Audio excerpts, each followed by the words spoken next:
What's good, everybody? Welcome to another episode of The Crown. Your host, Kevin Briggins, alongside Ellis Hudson. What's going on, man? Yo. We back in here another week. Man, it's been a crazy week in sports. I'm ready to get into it. You ready? Woo! Man, let's just jump right. Y'all. Hey, he's back, but we're gonna get to that. But let's just jump right in it. Big news this week.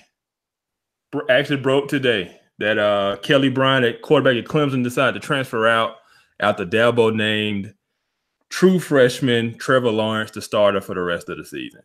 Hey. All right, so fair or foul? Did Dabo make the right move? What say you? I mean, you already know it, man. Dabo, everybody in college football right now is looking at this young man in Alabama and what he's doing.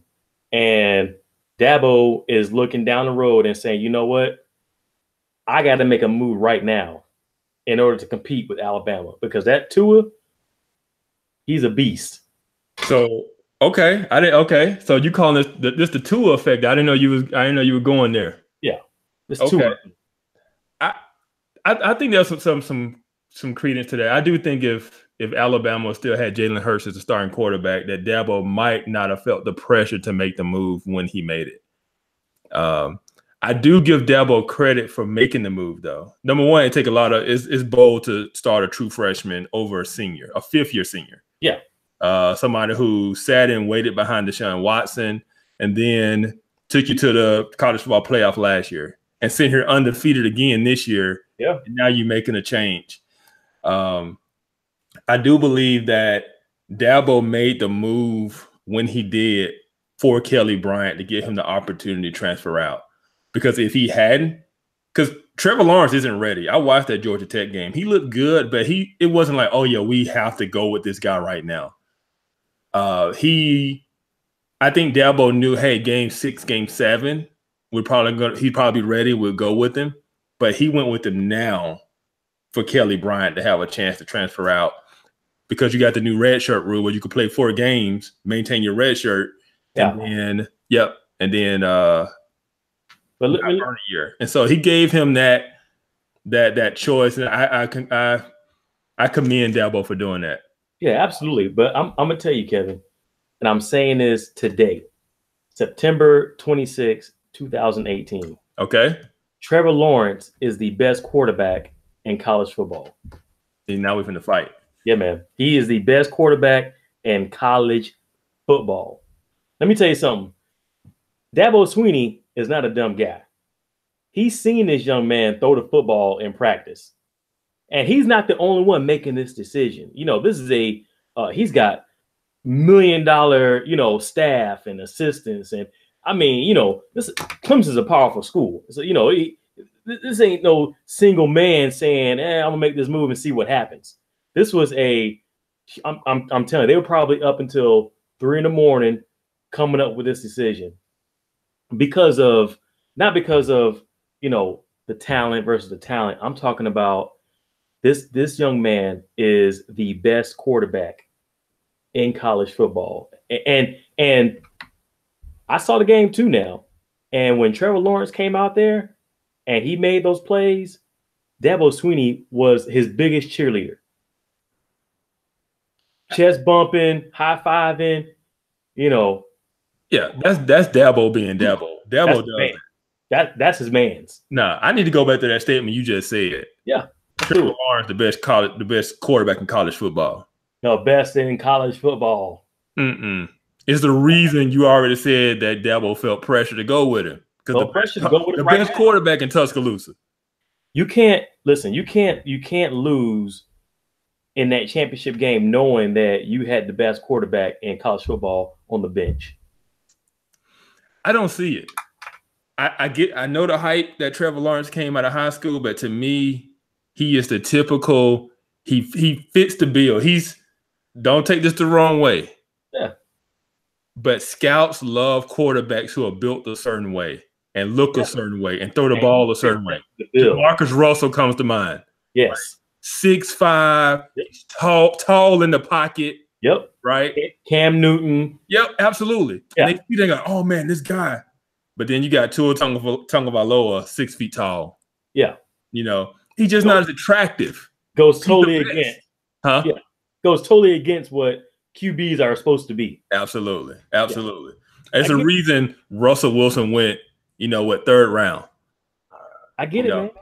Should have been the first round pick. Trevor Lawrence is the prettiest quarterback in college football. Ever. The boy's pretty. He looked tall. Ever. Hey, he got a cannon. Got the long locks. Yeah. And in 3 years, he probably will be the #1 overall pick in the NFL draft.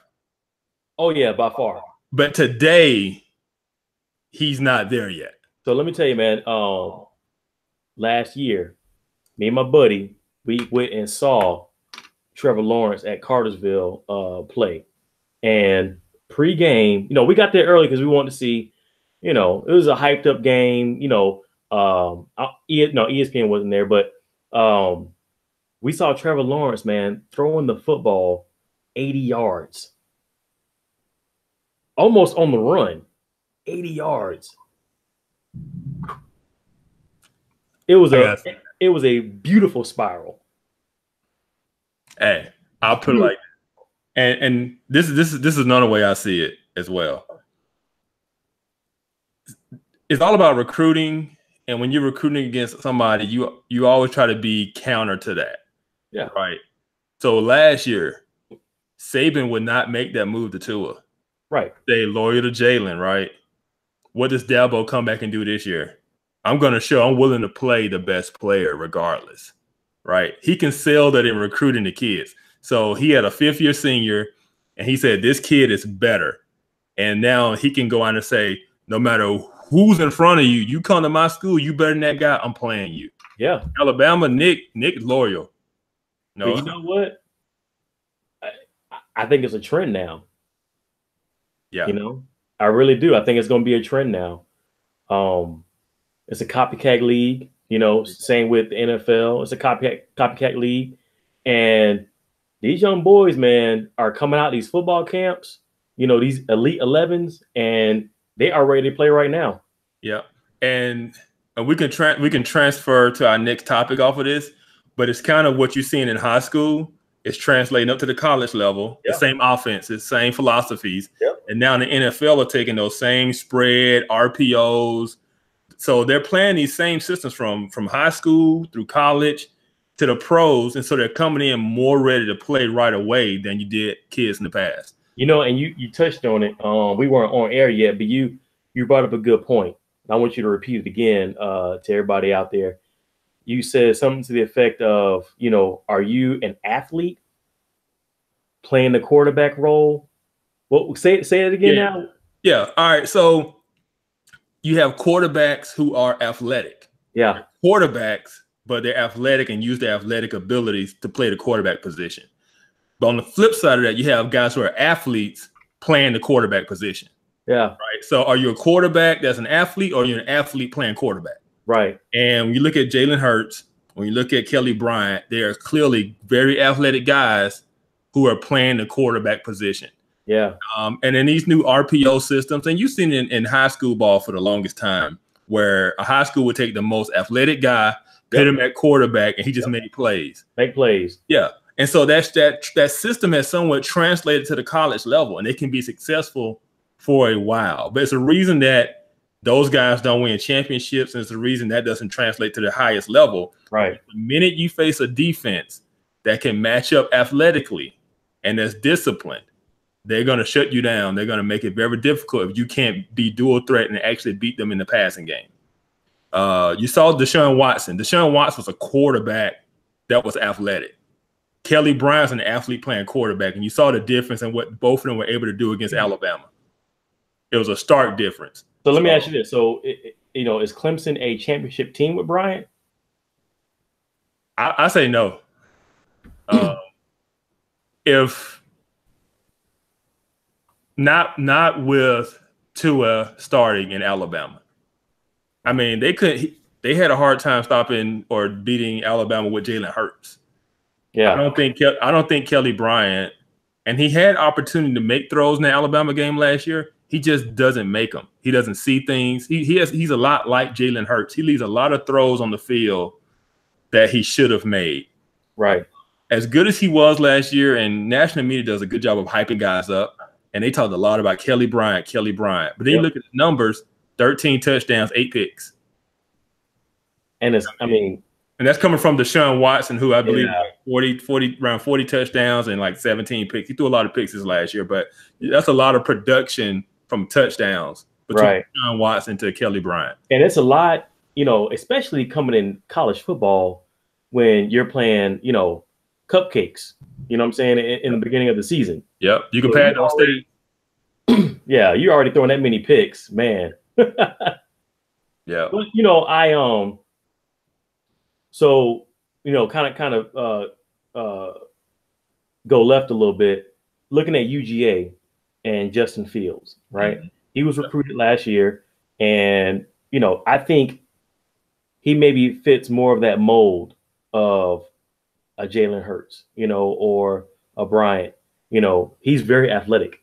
I think he was the top two-way quarterback. He was. I'll say this about Justin Fields, and we haven't seen enough of him. He's looked good in the time he's played, but I'm just going to lean on Trent Dilfer, who runs the Elite 11, and he says that guy's an NFL quarterback. Justin Fields. Yeah, Justin Fields. I believe he actually won the Elite 11. Okay. So he's very athletic, but he's also, I believe he is an actual quarterback. And if it wasn't that Fromm was so steady and consistent and the coaches had so much trust in Fromm, Justin Fields would have taken that job already. But it's hard to move on from Fromm, who makes the right decisions, who makes the right choices, who don't turn it over. Well, he ain't look too sharp last week. Yeah. I don't know if Kirby isn't that Nick Saban mold, right? Yeah. I don't know if he's gonna make that change to a young guy unless he has to. Right. He went to Fromm last year because Jacob Eason got hurt. Well, I don't think Kirby's gonna go to Fromm. I mean, Missouri, it was a good team, but we weren't in any kind of, threat of losing that game. And Justin Fields coming out there playing a couple of, series is fine, Yeah. UJ they still got a strong team. Yeah.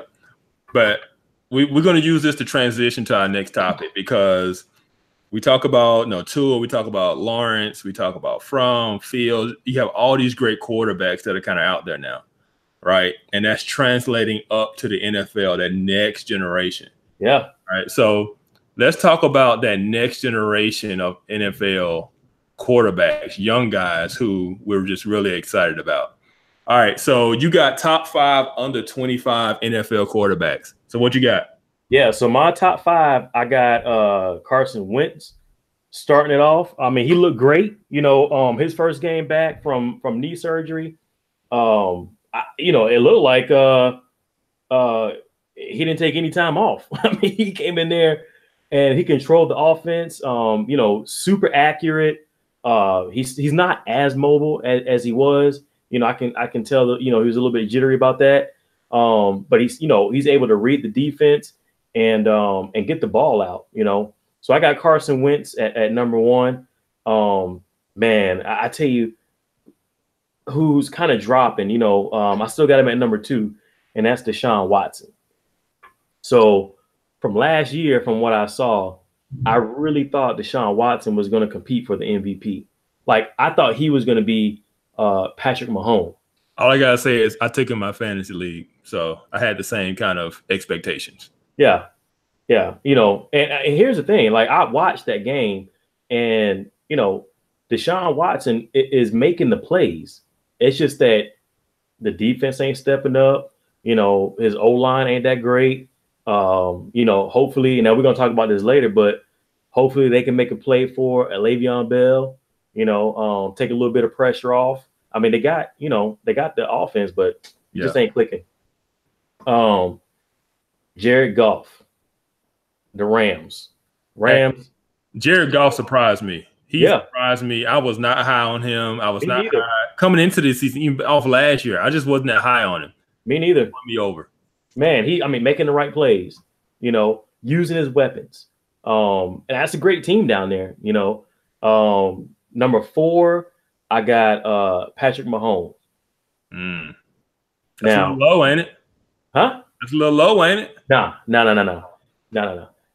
Here's the thing. I got to see Patrick Mahomes versus, the tip top of the AFC. I want to see them against Jacksonville.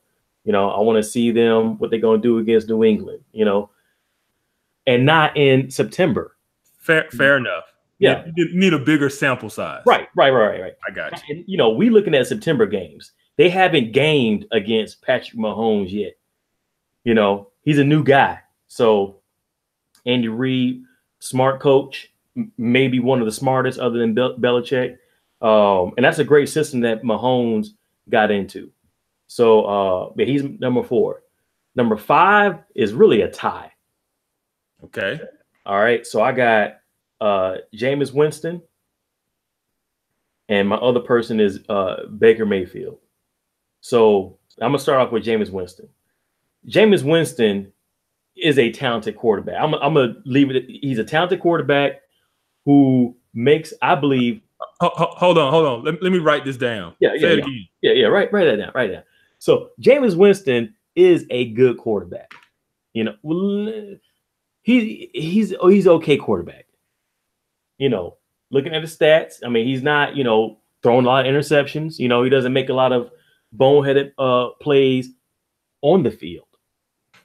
Off the field, oh man. What is he, 5? Come on, man. Come on, man. So Jameis Winston really should be number 1. Number 1 overall pick, has a awesome team down in Tampa. He's just off the field. I don't know what's going on in this guy's head. And then, I got Baker Mayfield. Let me tell you something. I saw that Cleveland game, man. And when they put Baker Mayfield in, that city was electric. The stadium was electric. His teammates were feeding off his energy. So Baker Mayfield, I believe, is really going to jump up on this list by the end of the year. But right now, I got him at 5th because, we don't have a big sample size of him.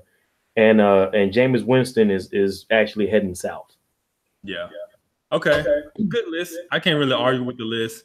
I do want to kind of just point out that you have this great crop of young quarterbacks who are coming up. It's kind of like a changing of the guard, right? Yeah. You got the Bradys, you got Breeze, you got these older quarterbacks who are kind of transitioning out. And for a while, the NFL was kind of wondering, hey, what are we going to do next? These guys are getting old. But all of a sudden, this new batch of young quarterbacks coming in. If you look around the league, that's why when we were talking about Jameis possibly being traded, we were saying, hey, who would trade for him? That's not really a knock on Jameis as much as it is most teams are set at quarterback. Yeah, they are. I mean, I know the Bills, they got, they're struggling. They had a surprise this past week. Yeah. But outside of the Bills, there's really no team you're saying, hey, they don't need they need a quarterback. Everybody's pretty set. I think everybody's kind of happy with the guy they have. Yeah. And so, but what about in the Big Apple? Okay, all right, yeah. The Giants probably need, but Eli's in that old group, right? Yeah. So they need to find the next guy. Eli's in that old group. He's got 2 Super Bowl rings. He's approaching 40. Yeah, they do need a young guy. And next year, they can get the kid out of Oregon. Yeah. So Peyton Manning, was really the first one to fall in the last, I'd say, 5 years. Who's next to retire? I don't know. Every year, every offseason, Big Ben flirts with it.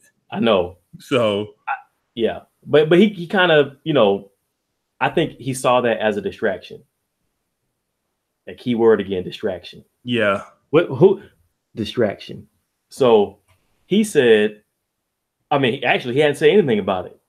He wanted to let's take away that narrative about me retiring. He hadn't said anything about it. Yeah. He knew it became a distraction, but he talked about it, so it's clearly there. Yeah. Ben takes a lot of hits. He does. He's a big, tough quarterback. He takes a lot of hits, though. And the older you get, in the offseason, you start to wonder, man, is it really worth it? One more year, that body's hurting. You got to bed slow, you know. So I think if anybody, he can still play. Mm-hmm. But if anybody was, you say, hey, who would you say is next? I would say Big Ben, just because he's talked about it. He's mentioned it. Yeah. You know, none of those other guys have mentioned it. Drew Brees hadn't mentioned retirement. Nah, Drew Brees is nowhere near it. Dude balling. Yeah, he's balling. I would say maybe I'd probably say Eli. You know, yeah, I'd say Eli, man. Yeah, it really depends on how this year plays out. If this year plays out and he continues to struggle, yeah, I think the Giants are going to move on, and he probably would retire.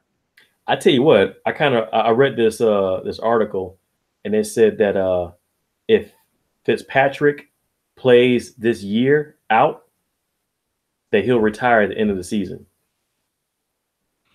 Now, yeah, Fitzpatrick went to Harvard. He's a smart man. He is. This is when you cash in on it. I didn't realize he's been in the league 15 years. 15. 7 teams. Yeah. I didn't realize he'd been in. Maybe I'm just old. We all are, man. But yeah, but on the topic of these quarterbacks, I think the league is in a good, healthy place. Even going back down to what we said, what's at the college level? We've had a transcendent quarterback talents coming out of the college ranks. Yeah. You know, Tua, Trevor Lawrence, Justin Fields. These are guys that they're saying are Haskins. I don't want to leave Haskins out of Ohio State. Trent Dilfer say Haskins is definitely an NFL quarterback. So you have these guys, like I say, they're tailoring these systems for them once they get to the pros. And so I'm excited about this new crop of where the game is going. They keep making the game more quarterback friendly. Yeah.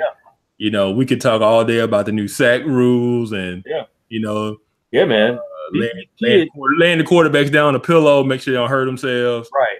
But so number one is extending those guys' careers because the rules are so much to protect them.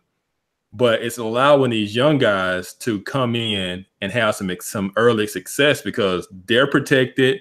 The receiver, you can't blow up receivers anymore. Right. The game is just more wide open, and they use wide open kind of college style systems. And these guys are just having a lot of success, and it's entertaining if you like offense. And so I think the league is going to really kind of thrive over the next 5 to 10 years with all the quarterback talent that's in the league. Right. You know, these kids, man, are going through these $1 million QB prep programs in high school. Yep. That are led by the Mannings, led by Trent Dilfer. You know, these are $1 million programs. Yep. And it's paying off. Yep. And then you got these private schools like IMG Academy, where these guys are leaving their high schools, going down to these academies. Yeah. And playing and getting training.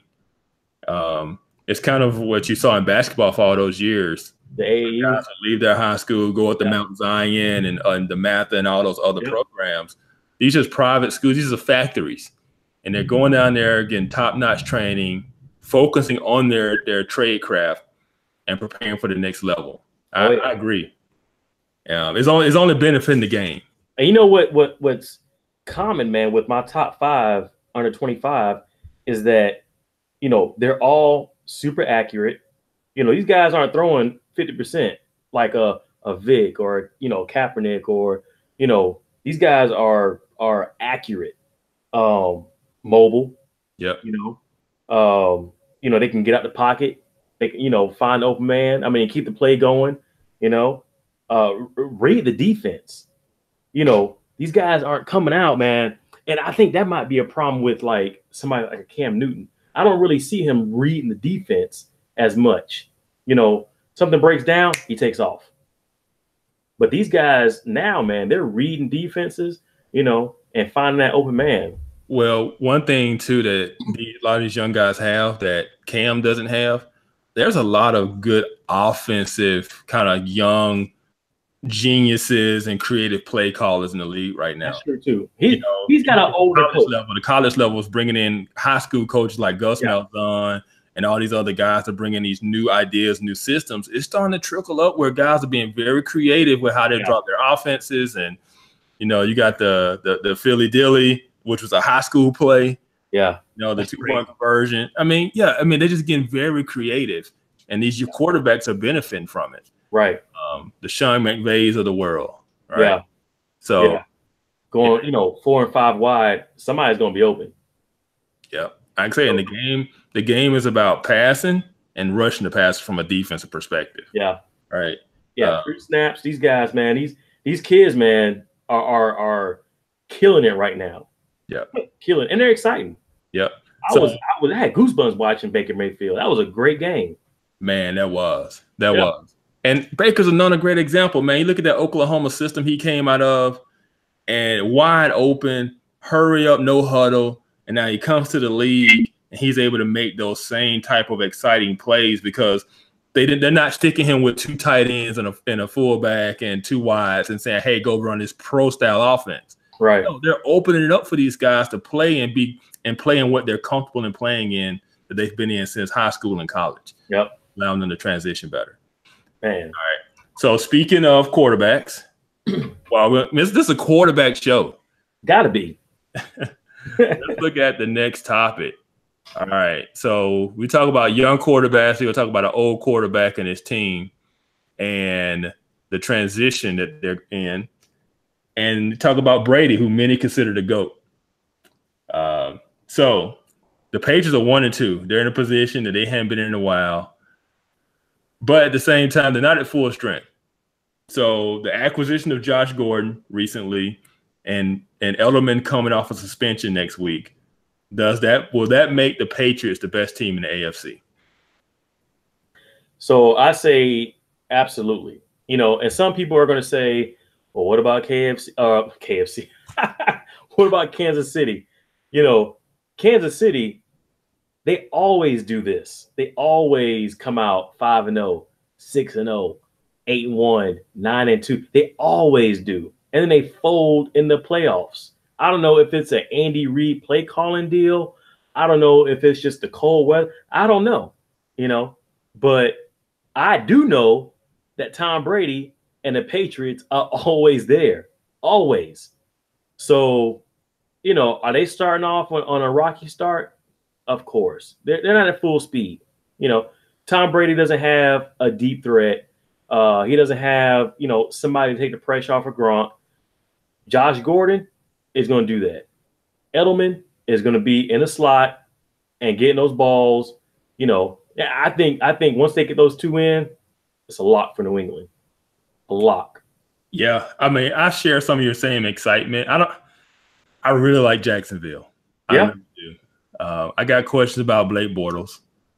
And so that makes me lean toward the Patriots, even though I love Jacksonville's defense.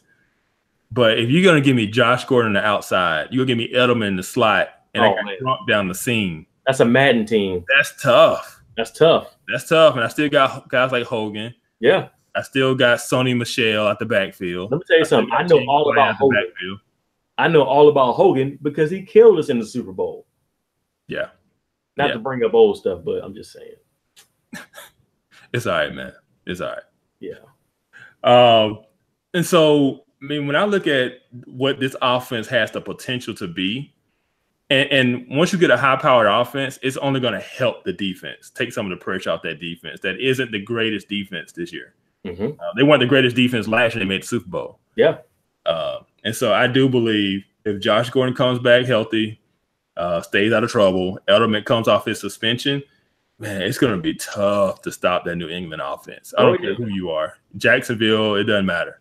I think if Tom Brady can get them, if he can get them to at least maybe like a 3-2, because Edelman comes back, not this weekend, but next weekend, right?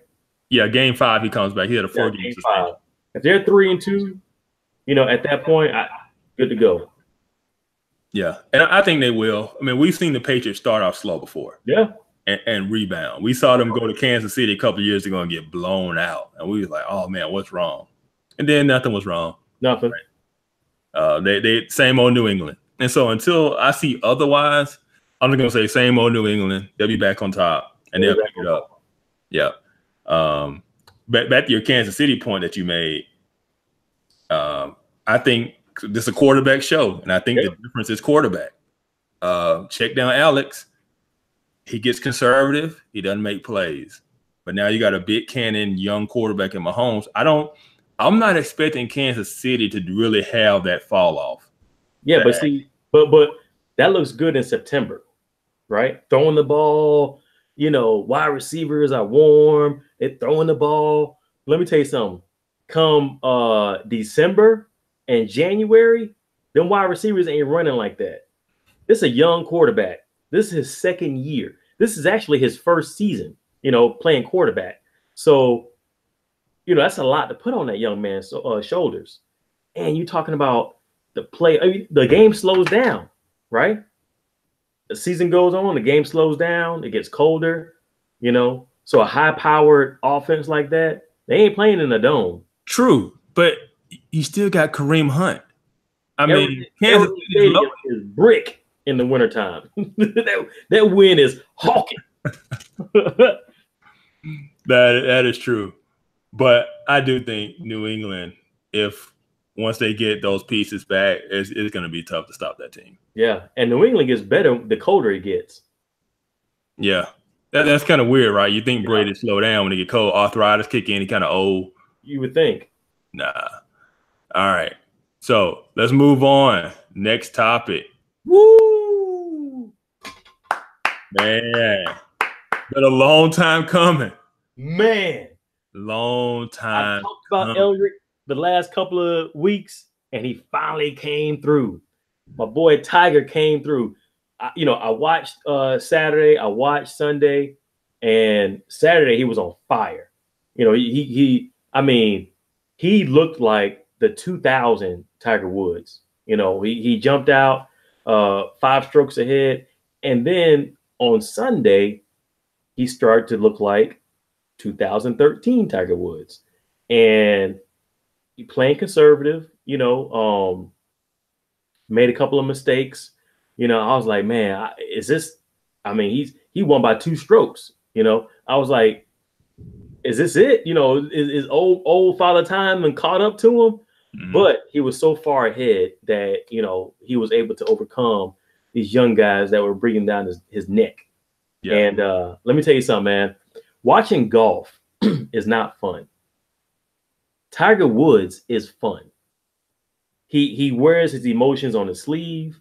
If he misses a putt, you can see on his face that he messed up.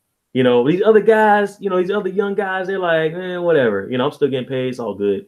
But Tiger Woods, man, you feel that pain. If he hits a tee shot and it's off, it immediately. These other guys, they hit a tee shot and they sway with the shot like, oh, go get in there, get in. Tiger Woods, he knows as soon as he hits the ball, it's off. Yeah, I think what makes Tiger exciting is the fact it's the storyline. Yeah, absolutely. Everybody wants to see a comeback. Everybody wants to write that narrative and see it happen. And so every year we're always like, man, is this the year Tiger comes back? Is this the week Tiger's going to win? Yep. Are we going to see the old Tiger again? And we kept being disappointed. He kept being close this year. Then all of a sudden, boom. And I do want to preface what Tiger is back mean, because you kind of said it, and I'm glad you said it. This isn't 2000 Tiger. No. This ain't Killer Tiger. No. Because on Sunday, he should have pulled away. Yeah. Instead, he had a rough final round. He was conservative. He made some errors and ended up only winning by 2. He held on instead of dominating. So Tiger is back from the standpoint of he can compete on the tour. He's healthy, and that's good for golf.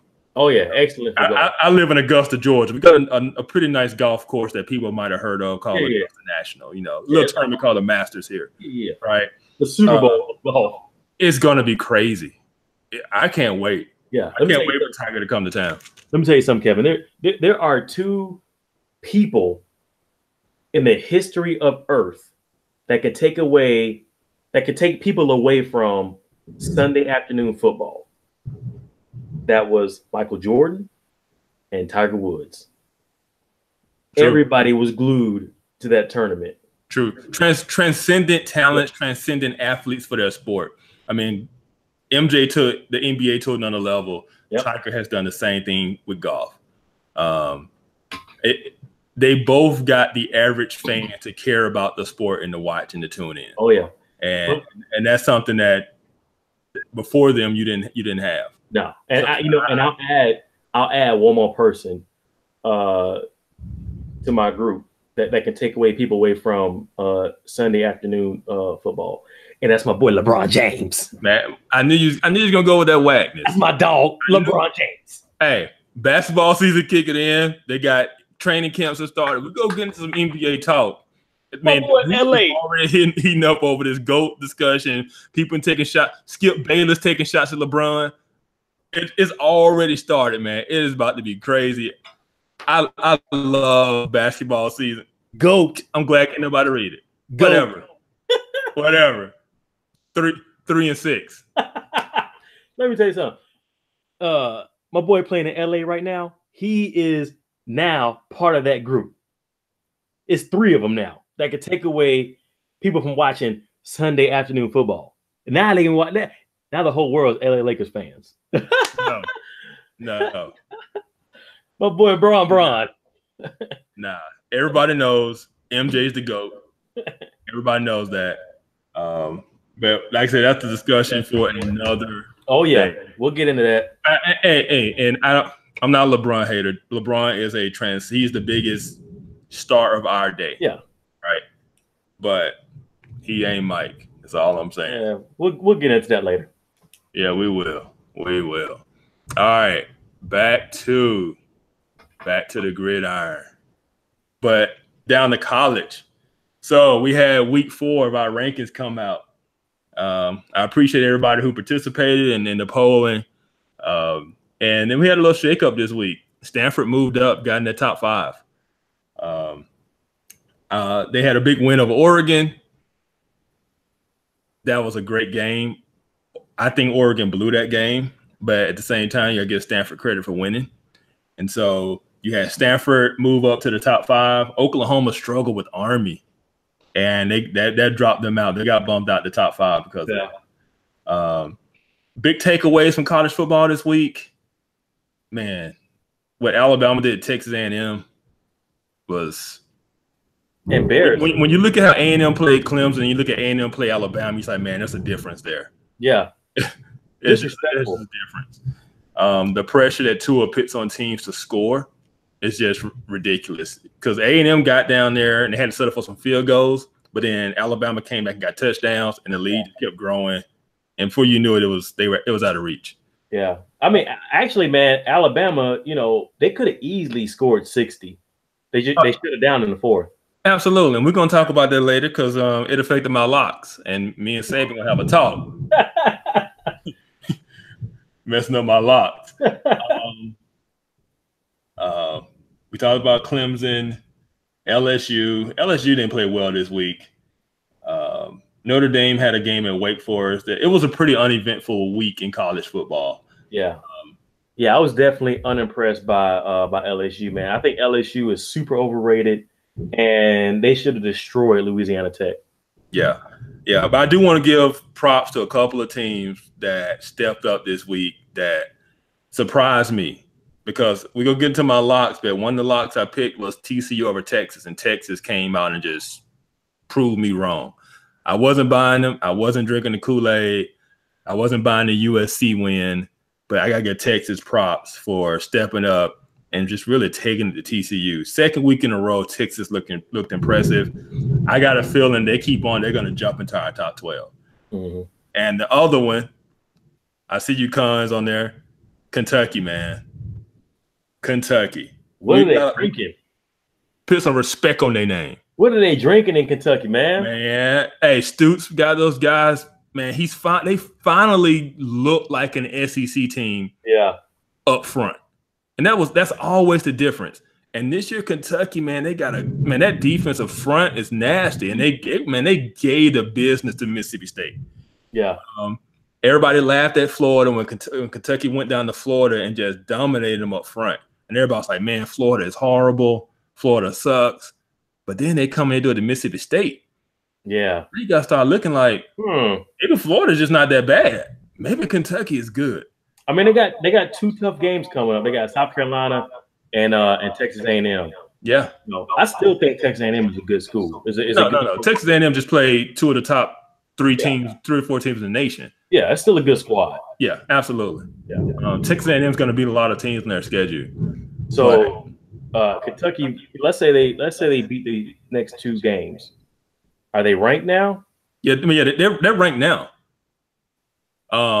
In the AP poll, I believe, and they got votes this week in our top 12 poll. Are they ranked in the AP? What's their rank now? I think it's like 17. Oh, okay. Yeah, no, they're in there. Wow. No, people were putting respect on Kentucky because it's not like a Vandy where Vandy kind of looks good and they squeak out a win and you're like, oh man, look, Vandy won. Is that their highest rank? Kentucky is punching teams in the mouth and saying, we Kentucky. Is that their highest rank ever? No. They've had sporadic success, like when they had Tim Couch in the 90s. Oh yeah. And so they've been ranked up there before. Tim Couch throw that ball, man. Yeah. And so that's kind of the week in college football. The top teams really didn't change much. Ohio State, Clemson, they were tied for 3 last week, and now Ohio State is clearly in front of them. We'll see how the change at quarterback kind of affects Clemson, how they look going forward. I do believe that the top 3 teams are Alabama, Georgia, Ohio State. Another team I want to give shout out to because they're getting votes as well is UCF, Central Florida. Yeah. As a Bama fan, I got beef with them because they claimed their WAC national title last year. But they are getting votes, and so they're on the cusp of our top 12. I think they'll be in pretty soon as other teams start to beat up on each other. And UCF remains undefeated because they're going to be undefeated. There's nobody on their schedule that can really hang with them. They're going to move up in our top 12. Yeah. The question is, at the end of the day, do they get a New Year's Six bowl? Or as some would say, do they get in the playoff? Which I don't think so. No, you got some tough teams, man, this year. Yeah, and so like I say, top 4 teams: Alabama, Georgia, Ohio State, Clemson. I believe that's a separation after that. I think that's a separation after Alabama and everybody else. You think it's that much of a separation? Wait till my boy Trevor Lawrence get that football, bro. Man, we ain't worried about Trevor Lawrence. Wait till my boy Trevor Lawrence get that ball. Man, we are not worried about Trevor Lawrence. Nope. Pick City. Now, mind you, I'm not a Clemson fan, but Trevor Lawrence is from the backyard. You know, he's not hating on Trevor. I think he's a transcendent talent. Yeah, I just don't think he's ready yet. Oh, he's ready. Dabo Sweeney, man, is a championship coach. And if he's ready, he's ready. I see the ball come out of his hand, man. It don't look like Tua's. Crisp. No, Tua is crispy. Tua is crispy, man. Y'all see his shirt, right? Y'all see his shirt. Bias. Everything Tua do is golden. I am the most unbiased person. Okay. Everything Tua do is golden. Isn't it? Hey, like I say, I was holding off to talk about it during my locks, but we're scoring 45. Well, we scored 45 this past week. We're averaging over 50, and he hasn't taken a single snap in the fourth quarter yet. That's crazy. It's crazy. Yeah. How you think we think Jalen's mental is right now? Is he riding the wave? Is he salty? You know,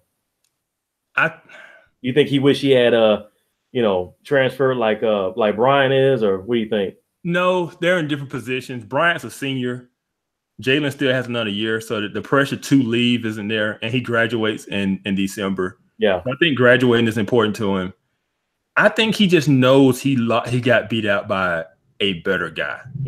It's finally sunk in. Yeah, I don't think Kelly feels as if he's gotten beaten out yet. And I don't think he's gotten beaten out yet. I don't think Kelly Bryant has gotten beaten out by Trevor Lawrence yet. I don't think so either. No, I think the coaches just know that eventually they're going to go to Lawrence when he's ready. Yeah. But for the sake of Kelly Bryant, they went to him to give Kelly Bryant that chance to transfer out and keep his red shirt. Yeah, he was. Yeah, Bryant wasn't outplayed. No, not at all. Matter of fact, at Texas A&M, they leaned on Kelly Bryant to get them that win because Trevor Lawrence wasn't ready for that spotlight on the road. Yeah, they came out the second half with Trevor Lawrence, and they gave him the ball. He had 2 drives, back-to-back 3 and out, and they said, "Okay." That's probably the hardest stadium to play in. The 12 man. I mean, that's a huge spotlight. It is, and I mean, over recent years they've expanded. It's over 100,000 now. Yeah. It's crazy. They say it's super loud. You can actually feel the stadium swaying. Yeah. It's crazy. Yeah.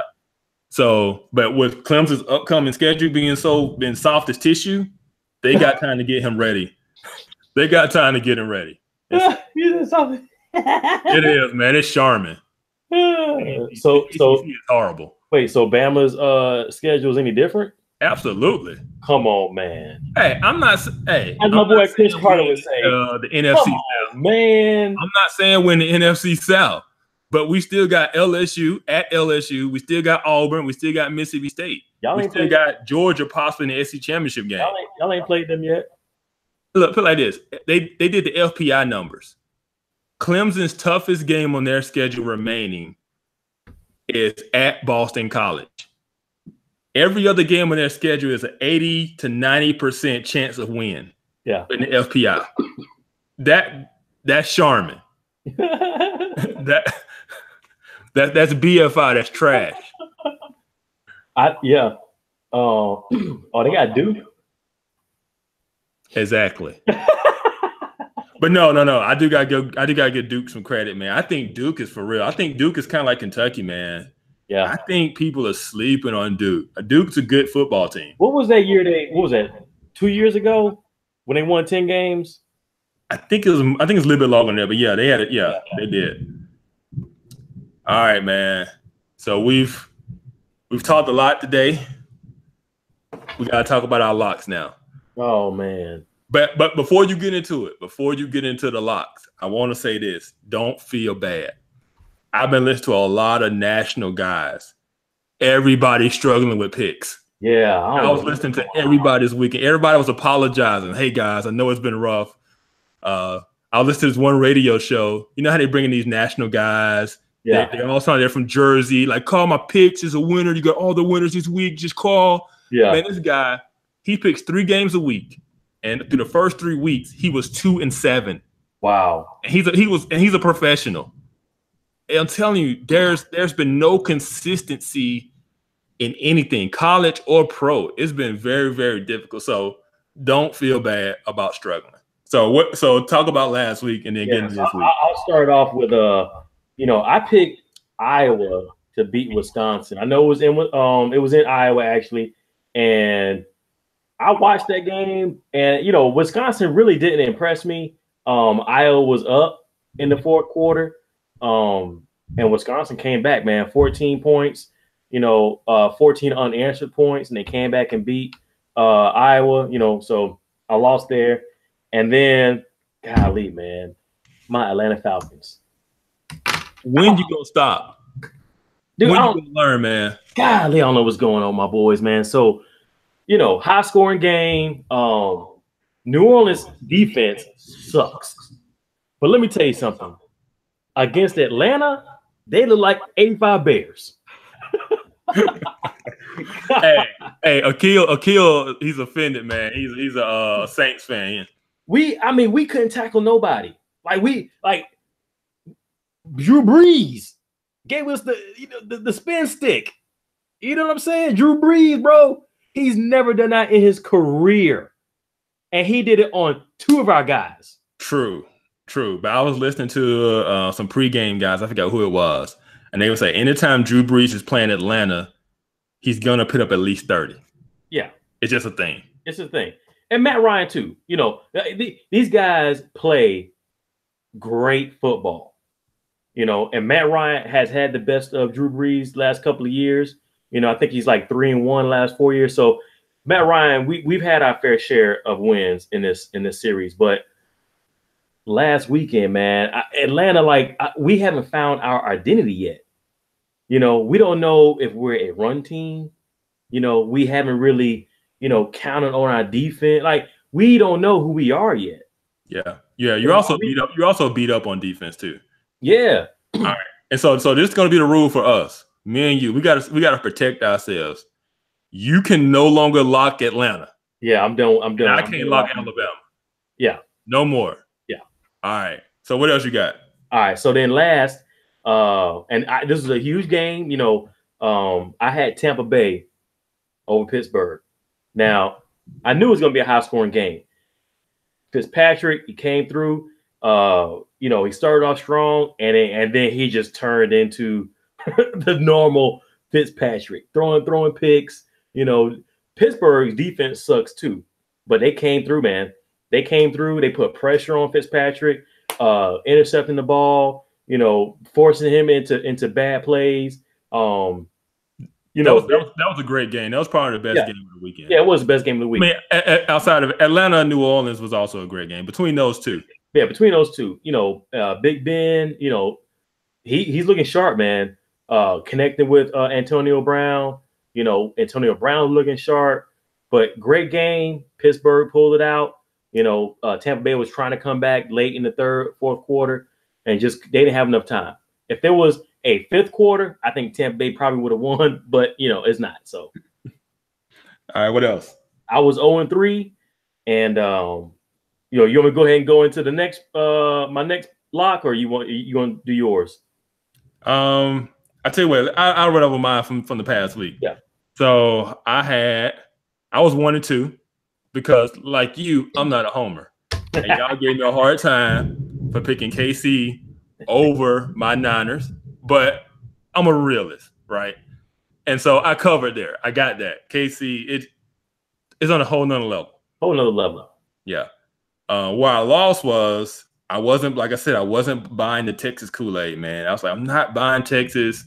Texas is bad. They beat USC. I don't think USC is that good. I thought TCU really played well against Ohio State. I was buying TCU. I was wrong. Texas manhandled TCU. They beat them pretty good. And so I lost that.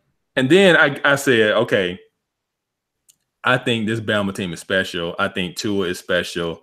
And the pressure, the way they can score, and plus how good the defense still is, they're going to cover this 27 against Texas A&M.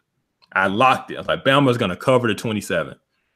We were up 29, 45-16 in the third quarter. I'm like, man, we're finna score at least 2 more times. Saban shut it down. He took Tua out. He put Jalen in, and it was 3 runs and punt. I mean, he totally shut it down. And then we gave up a garbage touchdown to A&M, and they cut so we didn't cover. But I will say this, and one thing I did not think about, and that's why you can't take Bama this week either with a 48-point spread. Saban does not run up the score against his former assistants. Never. Yeah, so I wasn't even thinking about that angle. He don't want to embarrass him and Jimbo friends. Man, he called the dogs off so early in that game. Goose egg in the fourth. Yeah. I mean, they didn't even try to do anything. No. And so they didn't cover. They didn't cover. And so Billy Napier at Louisiana Lafayette, Bama's former wide receiver coach, is in Tuscaloosa this week. Do not take Bama in the points because Saban's playing a former assistant. He's going to shut it down. So you're going to see Mac Jones, third-string quarterback in like the second quarter. All right. And so that's what I had last week. I said I went 1-2. What you got this week? So this week, man, I got an upset. I got Ole Miss over LSU. I think them boys from Ole Miss, man, are going to, use that air raid they got. TAMU's looking good. AJ Brown is looking good, and I think LSU is overrated. They've gotten lucky. I don't think their defense is as strong as people are saying that it is, and I think Ole Miss is going to win. I got them winning 27-24 over LSU. All right. I agree LSU is overrated. I just don't know if Ole Miss defense can stop anybody. I think in this particular game, offense is going to be better than their defense. Okay. All right. What else you got? And then I got Bucks over Bears. I think this love affair with Khalil Mack is finally going to come to an end, and he ain't going to show up in this Bucks game. And Fitz Magic is going to throw it all over the field. So I got Bucks over the Bears. Hey, he better throw it all over the field in his last game. I know. He better go all out. He better go 500 yards all out. Yep. James coming back next week. Yeah. He's coming back. And then I got the Steelers over the Ravens. I think the Steelers are finally gelling. I think that, the distractions they had in the locker room with Antonio Brown, Bell, the distractions last year with Roethlisberger talking about retirement. I think those are finally out of the locker room. They're gelling. They had a great win over Tampa Bay, and I got them over the rival Ravens. Okay. All right. Is that it? Yep. All right. So my three, not a sexy pick, not a sexy lock, but I'm taking Houston over the Colts. I like the matchup with Deshaun Watson, Andrew Luck. I think Houston finally gets their first win. They turn around. They win this week. Back to college. I'm buying Texas. Texas, I apologize. JP, I'm sorry, man. I wasn't believing in your boys. Texas is for real. I think Tom Herman has those guys playing at a good level. They're for the first time in a long time, and it started last year. But for the first time in a long time, I don't feel like Texas is a soft finesse football team. Yeah, those guys are playing hard. I'm taking Texas over K-State. Is at K-State as well. And in the big game, I'm not picking the biggest game this week. The biggest game this week is Penn State, Ohio State. Yep. But no, I'm going one under that. I'm taking Notre Dame over Stanford. So I'm liking that. I think I'm not buying Stanford. I wasn't buying them last week. I thought Oregon would beat them. Oregon gave that game away in Eugene. I don't think Notre Dame gives it away. I'm taking Notre Dame over Stanford. Yeah. So there you have it. Those are locks. Lock it in. We're going to turn it around. We're going to turn it around. All right. So the longer the season goes, the more we can get a feel and we start making these locks, these picks. All right, man. So what you want to close with? What you got? You got anything? Any go backs? I just want to give a big shout out to my Atlanta Braves. First team to clinch in the NL. I think we got a great team. So it's a good core. New stadium. Good young team. I love that stadium. I've been to 2 games this year, man. Yeah. That's a nice atmosphere. Yeah, good atmosphere. It's just I think it's a good time to be a Brave. Yep. I agree. Next week, for you baseball fans, we're going to talk more baseball next week as we get close to the playoffs. More teams start clinching. It's down the home stretch. So next week, we can do a playoff preview or something like that. Yeah, we got a young team, but I think one thing about the Braves that we absolutely need going to the playoffs is a ace. We got to have some good pitching. And right now, I think we're a little shaky on that, but, hopefully we pull it out. Yeah. I would say as a Braves fan, my expectation, I'm happy they made the playoffs. Yeah. I have no expectations past that. So every game, I'm just going to watch free and loose. We win, we don't. I don't think this team is a World Series type of team. Like I said, still some missing pieces. I'm just glad for the year they had. Yeah. Right. You're gonna have 3 teams come out the AL with 100 wins. So I know, man. It's crazy. Crazy. All right, man. Yeah, so baseball, Falcons. I think that's it, man. I think we did it. Another show is down. Next week. Yep. Start talking about basketball. Yep. Hey, everybody in the group, Apollo, Bear, Ruiz, all y'all. Let's get it. Let's go at it. All right, y'all. We out. Thanks for tuning in. See you next time. All right, y'all.